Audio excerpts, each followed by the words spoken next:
Welcome to Voodu Warlock 2023, Episode 12. I am level 12. And now I have made the crossover to Enlightened Spirit, and I will be an Enlightened Spirit for the remainder of the series, for the remainder of this life, which is a final life. And because it's a final life, as I've mentioned, I'm doing quests that are not part of my regular leveling routine because I'm really focusing on picking up favor along the way. That's going to get me the things that I want. I'm going to want to get all the favor rewards that have anything to do with my build. So hit points, skill points, all that good stuff. Saves. So I already mentioned I did Threnal a couple levels ago. I did the whole thing, so some of those were this level. I also did the 2 Ataraxia quests. Those give K favor. I want to get that bank space. I did the final 2 parts of Sorrow Dusk. That's that House D favor. That's going to give me some hit points for Tier 2. And I think that's about all I did.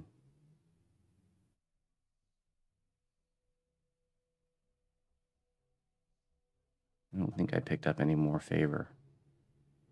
I got Tier 1 Fjarlin, Tier 1 Kundarok. I haven't got Tier 1J yet. Got both tiers of... First 2 tiers of Coin Lords. Working on getting Coin Lord finishing school at 400 favor. A lot of Coin Lord favor to go. But we'll get that along the way. Not a lot of changes with the gear.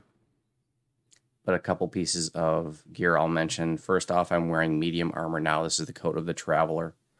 This comes from the end chest of Sealed in Amber. I've got it slotted up with heavy fortification, even though natively it does have fortification, but just 77%. That's not enough. Like I said before, you want 100% fortification by level 8. That's when you can augment 100% fortification with a level 8 Sapphire of heavy fortification. So I really don't like how... they put lower fortification on stuff that's above level 8. I really wish they would just leave it blank and put an extra augment slot so we can augment it.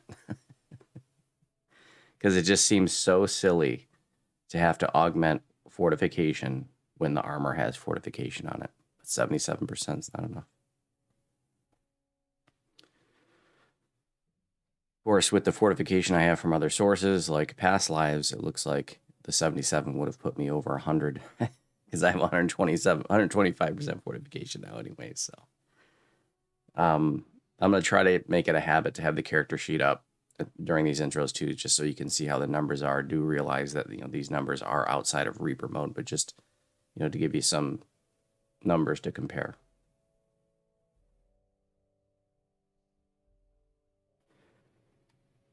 As I said before, the gear that I'm showing you is not meant for you to feel like this is what you must have. There's certainly other medium armor options at this level. This is just one that I've had, so it's what I'm using. I don't have a ton of past lives left, so I'm not worried about trying to optimize my gear or make improvements upon it. I'm just using what I've been using.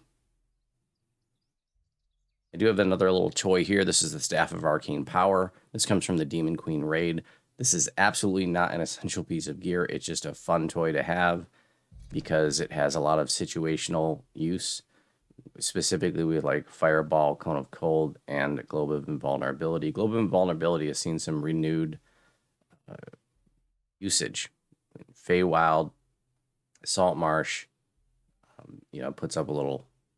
I don't know if I can do that in public area. No. But it puts up a little, globe that makes whoever's inside of it immune to spells of like at a 4th level and lower or something. Anyways, it's good to block some attacks, whether it's end fight of Haunting a Salt Marsh or end fight of Make Believe or the second mini boss in the Hunter Be Hunted raid. So it's nice to have that Fireball, Cone of Cold. If I'm doing like Inferno of the Damned, I want to light the torches or blow out the torches, stuff like that. So it's something that I like to have on all my characters. I also have a legacy version of Fanion. I'm sorry to say that this is no longer available.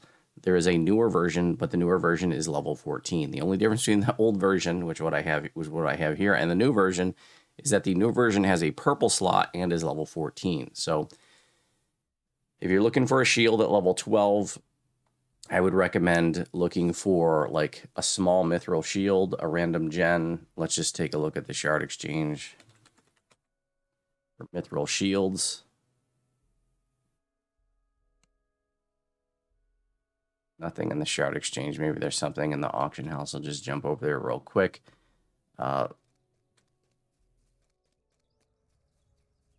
also have this Supreme Tyrant Green Steel, Heroic Green Steel, triple positive. It just has 3 tiers of healing amplification. I won't be using it in favor of the bottle of rum. I just a little more fun swinging that around since I'm not grouping with other people.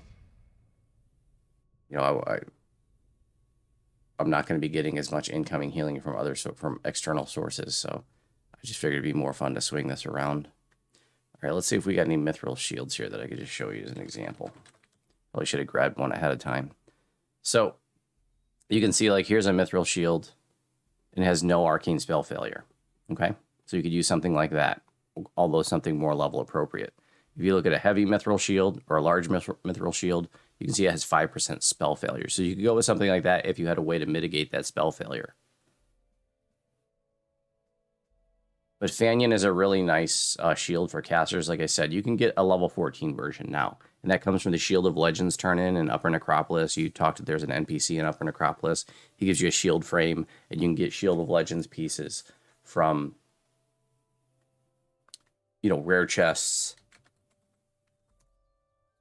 in Heroic Orchard and in chests in the quests, Heroic Orchard quests as well. So like here's an example of one of the 8 pieces. You need to collect all 8 pieces, stick them in the frame, turn them into the guy, and he gives you a selection of shields to choose from. There's also a Seal of the Black Abbot in there, which you can use to upgrade Abbot raid items.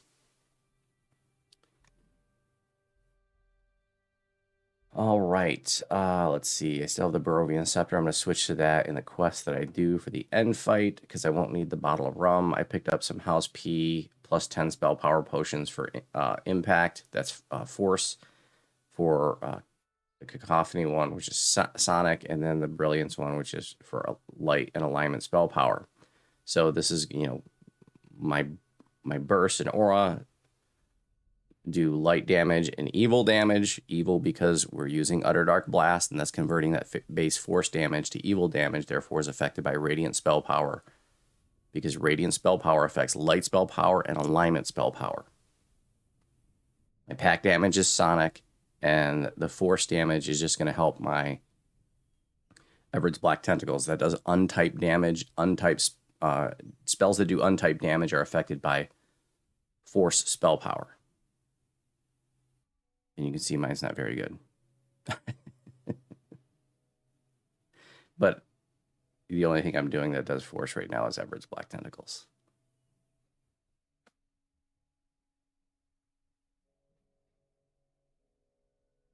Don't think there's anything else here to mention. Enhancements. Like I said, we are full on Enlightened Spirit now. And as I mentioned before, Enlightened Spirit, not very much fun to play until level 12. That's when you get your second burst right here, the Spirit Blast. And it's a lot of fun to play for 12 through the rest of Heroics. So this is a big part of why, this is the reason why Enlightened Spirit, not so much fun before 12. There's one burst and an aura, pretty lame. And then we got Shining Through, which is a big component of survivability. This is gives you a big injection of temporary hit points, and you should have this on you at all times. This is not something that you do reactively. You can do it reactively, but you also should have, you know, these temporary hit points last for 10 minutes. So you can do it ahead of time. As a Warlock, and especially this build, you want to pump out those temporary hit points in front of the damage. It's like proactive healing. You have those as a buffer out there. I'm just going to hit it now. You can see that temporary hit points are represented in your health bar. In parentheses, says parentheses plus 368, so I can watch that as I'm questing. When that starts to diminish, then I just hit Shining Through again, or if I take a big hit, I can hit Shining Through in response to that. And then we also have Staunch in addition to that as a secondary kind of emergency heal. I'm getting medium armor proficiency here. I already talked about that in the level 9 episode. Brilliance, I talked about the importance of that in the level 9 episode. I decided to focus more on DPS right now because I have plenty of defenses. So I picked up all the extra light spell power here instead of going for the defenses here. If you find yourself playing the tank role and you feel like you're needing those extra defenses, you could certainly pick up these first. By the time we get to endgame, I'll be dumping this in favor of more defensive choices. Later on, we will be picking up some extra healing amp here. We won't pick up the permanent shield here because we'll get permanent shield over here from You've Got My Back. We'll be picking up a couple points of con, and the rest of the cores, of course. That's going to be about it in this tree. And then over here in Tainted Scholar, we're going to work up to tier 4 to get Death Ward added to our spell book.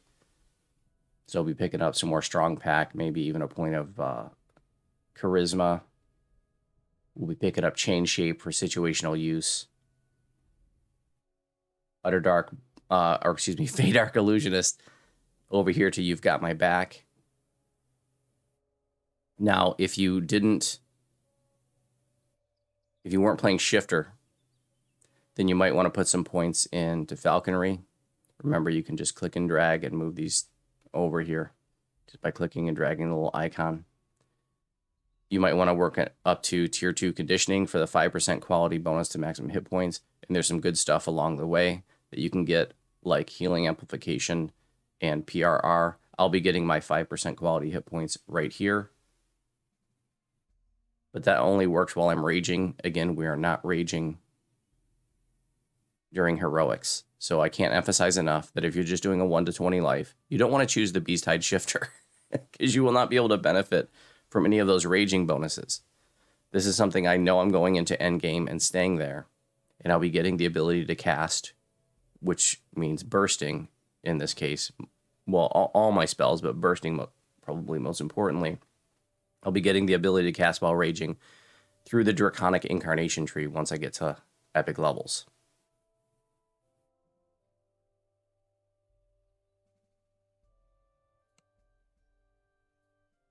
Nothing's changing in the Reaper points. I won't get anything new until tier 3 cores at level 15. This is a ability score level 12 every 4 levels. I picked Constitution, as I will for the remainder of this life. This is a Constitution build. For feats, I took Shield Proficiency. And I think that's about everything to mention. So I'm going to be trying to solo R5 Tempest Spine to challenge myself. And I'm choosing this one for a specific reason. About a week into Reaper mode, me and a few friends, Reaper mode was brand new. We didn't know what the hell we were doing. Stepped into it on R3 with just the 4 of us. And we went a little ways and we felt like, it was too easy. So we decided to step it up to R5. And man, did I get my butt kicked. Reaper mode came out, oh man. And there's a video up of it. And I'll put a link to that video in this description. So I don't know how many Reaper points I had, but it was probably just a couple. I'm going to do, wrong fire shield, do blue one. Blue one is a 50% absorption of fire. So I'm just going to run through past these fire elementals. So just to challenge myself, I thought, hey, why not? I have no idea if I can do this. And I think the biggest problem is going to be boss DPS. I'm going to try to do the 1 rune method. I don't have high DPS, so I'm worried that it's just not going to be enough, but we'll see. But survivability may be an issue too. But I do have a plan. I don't know if that plan's going to be enough, but we'll see. I did Reclamation and Ataraxy on R4 just to sort of test myself a little bit. And then I did Psychros Jewel on R5. No problems there. Took a couple bigger hits, but no big deal.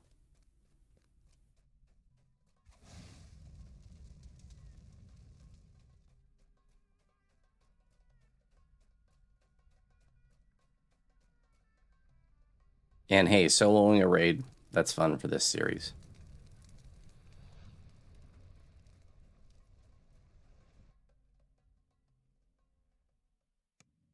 Now, one of the differences is, you know, when we did that video all those years ago at the beginning of Reaper mode, there was no, Despair Reapers. There was no Vengeance Reapers back then, or Doom Reapers. Vengeance Reapers and Despair Reapers start showing up at R5. And, just hit my Shining Through again there. And then Doom Reapers start showing up at R7. So I could run into Despair and Vengeance Reapers, which we wouldn't have back then, but I have a lot more Reaper points back then, and I can't emphasize enough that Reaper points lend a ton towards your efficacy in Reaper mode.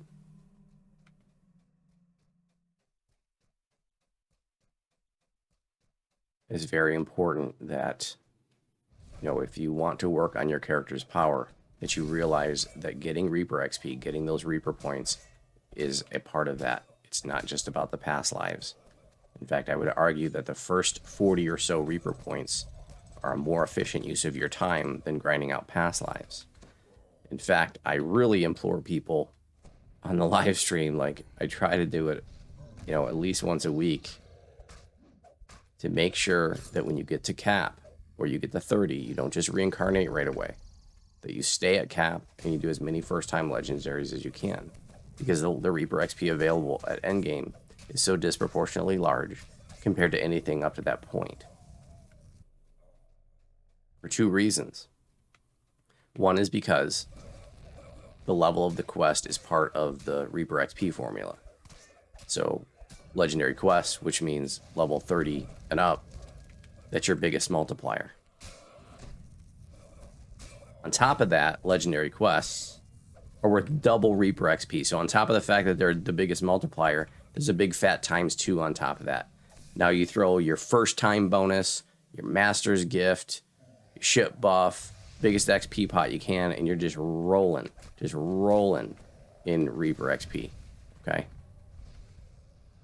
And you don't have to do R10s to make it worth it. You don't have to do high skull to make it worth it. You don't even have to do mid skull. If all you can do is low skull, I'm dancing. I'm not worried about it, but if I was, I could hit my Harper pin and get out of that dance.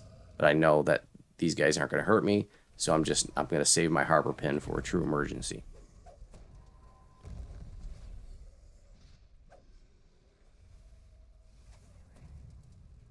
Okay, I got debuffed, so after I kill this guy, I'm going to rebuff. One of those casters back there debuffed me. So even if all you can do is low skull at endgame, even if all you can do is one skull, it's still well worth your time to do as many first-time legendaries as you can. Stay at cap for a few days, a week. And even if you don't want to do it, I do about 90% of them. Even if you don't want to do all of them or 90% of them, you at least want to, pick a couple dozen of the easy ones. There's so many shorties now. There's like 115 at the making of this video. There's like 115 legendary quests. Okay, there's so many shorties. I mean, gatekeepers. There's a bunch of shorties in the cogs. There's shorties in Saltmarsh. There's shorties in Feywild. All kinds of shorties. You can easily come up with a list of 20, 25 quests, and just make sure you knock those out. I would encourage you to do a lot more than that. As many as you can. If you think that, I'm going to get all my past lives first, and then I'm going to worry about doing Reaper, because if I get all the past lives, I'm going to be baller, and I'll be able to do Reaper. Then you're going to get your ass handed to you in Reaper mode, once you get all the past lives, and you go in Reaper dungeons thinking you're Uber. Because then you're going to be wondering, like, why am I getting my butt kicked? And the answer is because Reaper mode kicks everybody's butt at first. It's a famine Reaper, so we put on our spell absorption. Man, he's chewing up all my spell absorption. I don't have Oda's Irresistible Dance yet, so I can't do any kind of crowd control on him. Probably should have picked up Command.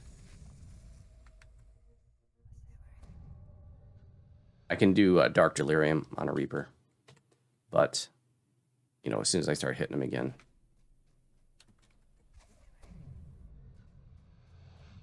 then he's just gonna start moving.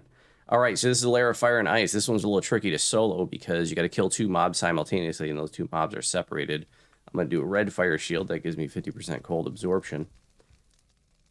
And there's a ice flenser here that needs to die at the same time as like a... Oh, it's a Fear Reaper. Damn it, Jim.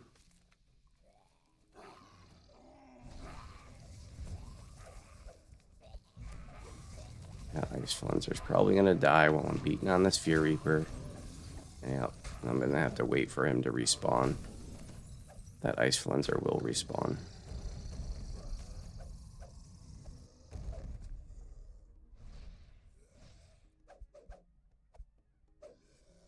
You know, there's one thing I can't stand about Reaper mode. It's all these damn Reapers.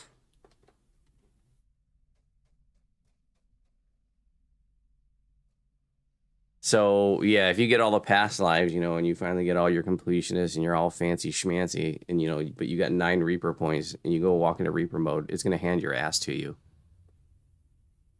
It's going to be like, hi there, here's your ass. Here you go. And you're going to be like, thank you. Actually, you're going to be all like, but I'm completionist. Shouldn't I be Uber? Reaper mode will mess you up. All right, I'm going to drag the Flenser back down to the intersection. And you're going to be a sad panda. Because like if you wait to the end, you don't do Reaper mode along the way, you don't get your Reaper points along the way, you know, you get all your completionists, and you're gonna get all your first time, and you'll be like, oh, this is such awesome XP, and then you're gonna start repeating quests, and you'll be like, oh, man, this XP sucks compared to first time. And then you're gonna be like, man, I wish I had done first time every life, because that's the thing. Your first time bonus is available every life. That's why you got to do it every life. That's such a huge bonus.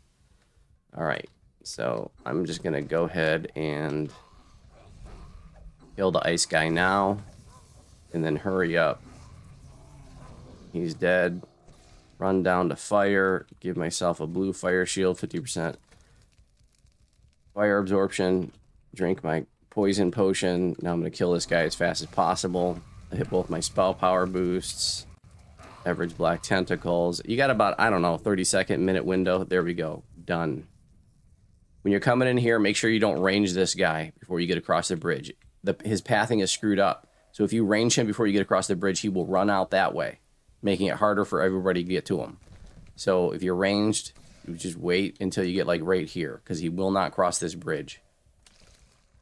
Don't fall in that lava. The lava's hot.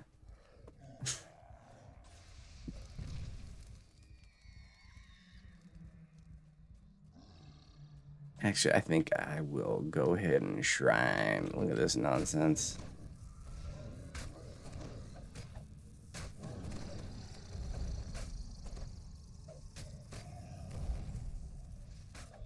We're doing fine so far. Like I said, it was the end fight that I was really worried about.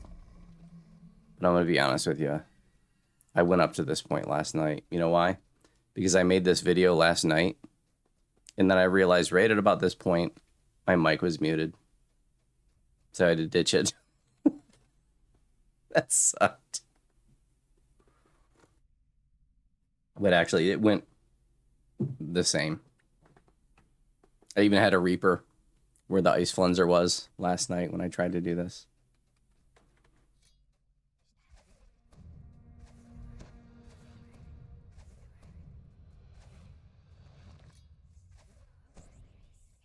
If you're looking for a full walkthrough for this raid, I do have a tutorial for all raids, for every raid in this game. I even have a video that shows you how to solo this on Legendary, which is really good for, you know, if you're like a soloer, you're thinking, oh, I can never have Threads of Fate because I'm a soloer, and soloing raids or soloing Legendary raids, that's just crazy. Well, there are some Legendary raids that can be soloed pretty reasonably, and you don't have to be a baller to do it. Legendary Hound of Zoria and Legendary Tempest Spine, just on normal, are a couple examples, and I have videos showing how to solo both of those. Okay? Like I said before, I don't want any of you sitting there thinking that you can't have the things that you want in this game. This is just a video game. And do not psych yourself out into thinking it's any more than that. All right? It's Pac-Man, Space Invaders, Super Mario Brothers, Mortal Kombat, whatever. You know what I'm saying? It's just a video game. That's all it is. Actually, I could just run by these guys.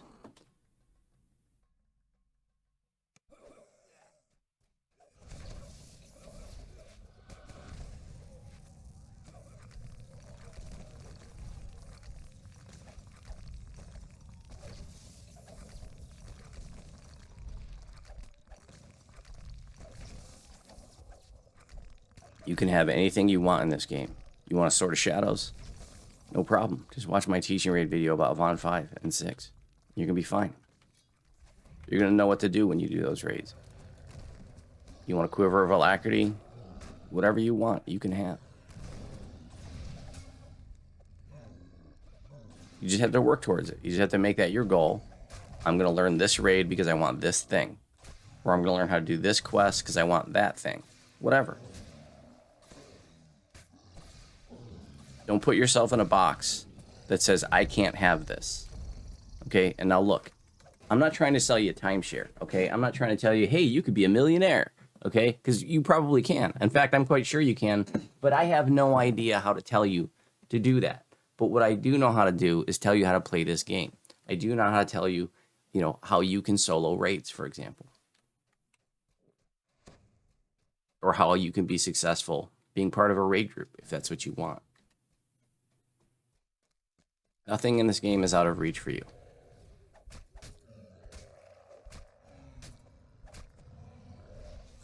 Okay, what I'm going to do is, you know, that gate's going to open. But I kind of want to stay here and maybe build up some charges of depravity. Because I don't want to go into the end fight with a lack of depravity counters. I'm going to need to staunch up in that end fight. I'm quite sure of it. Oh, rust monsters? Do I have to worry about my my weapon getting all rusted and destroyed? Nope, because it's a bottle of rum. It's glass. Rust monsters don't eat glass, suckers. Haha, take that, rusties. I love that bottle of rum. That's a pretty neat one out of Isle of Dread. I have to admit, at this point, I'm not very enthusiastic about the Isle of Dread loot. But I do like the bottle of rum. It's pretty neat. Alright, I got 18 depravity counters. And all this stuff is dead. And I've lost my buffs. I'm going to put on my Mantle of the World Shaper. My strength is too low. Are you freaking kidding me?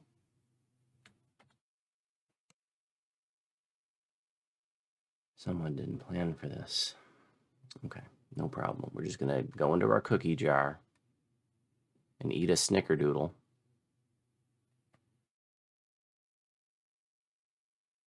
Titan cookie. And that's going to give us a bonus to strength. There we go. I don't know what the requirement is, but my strength is 25 right now. So it's somewhere, it would have been 19 without that cookie, so it's probably 20. All right, I'm going to go ahead and buff up. And so got little changes we're going to make here for the end fight. One is I'm going to go ahead and use this weapon set. Oops, this weapon set. Which is the Barovian Scepter, going to give me a little bit more DPS against the boss. I'm not going to be swinging my weapon at the boss, so the other change I'm gonna do, well, I'm gonna drink all these spell power potions, okay, and I'm gonna wear these goggles of electrical absorption. Now these are old Kenneth crafted, so these are tiered to an older system. You cannot craft level 5 33% absorption goggles anymore. I looked at it, I think at level 12, which is what we are now, it's like 21% you can craft with the new system. So, you know, craft yourself some 21% absorption items if you want to. But this is just a remnant left over from a you know, archaic system, or an older system. All right, I put on my spell absorption. We got a beholder down here.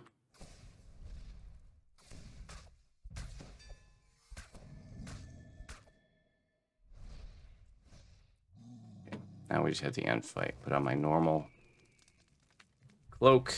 Drink all my spell power potions.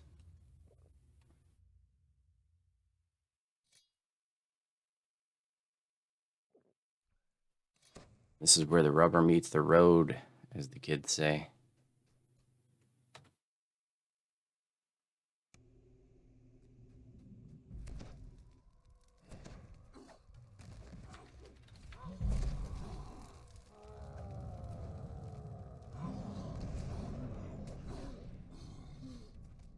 Wait for me, Storm Reaver. I'm trying to do a puzzle.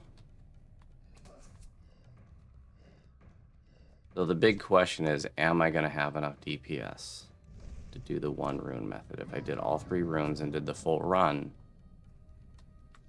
then, you know, he would have less defenses. So I'm put it on I'm put on Focus Blast, hit both my spell power boosts. Oh, we're damaging him nicely. I did not think I would be damaging him that handily. But we're taking some big hits here. So, shining through again. Oh, he's going down way faster than I thought. Wow, I'm really surprised about that. So I'm up against this wall right here because when he tosses you, he just tends to toss you straight up when you're against this wall that I'm against right now. Otherwise, you get tossed right off the platform. That was way easier than I thought it was going to be. And like I said, you know, 5.5 years ago when Reaper Mode came out, doing this on R5 with a few buddies kicked my ass. But now I got Reaper points, I'm more Reaper savvy, and I soloed it on R5. Now, I'm not saying, you know, if you're new that you should come in here on R5. I'm just showing you it can be done if you want to.